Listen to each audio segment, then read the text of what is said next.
binibigyan tayo ng mga iba't ibang kaloob so that ang mga gifts na ito ay maggamit para sa kalwalhatian ng ating Panginoon. God did not bless you with all these gifts to become useless. Sa gawain ng Panginoon, maraming mga dekorasyon lang na pumapalakpak at sumasayaw at umaawit sa Panginoon. Maraming dekorasyon, maraming props sa gawain ng Panginoon. For 19 years, maraming 19 years, nakalagay lang sa istante, walang ginagawa.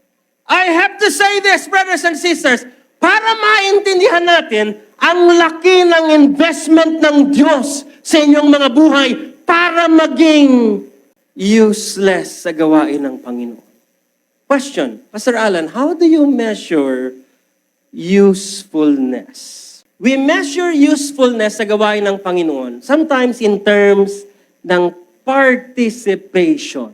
Participation, involvement, maraming mga attendees pero hindi involved. Hindi sila nagpa-partake. So when we looked at the destination na maging kagamit-gamit tayo sa gawain ng Panginoon, when you look at yourself, gaano ka kagamit-gamit sa gawain ng ating Panginoon?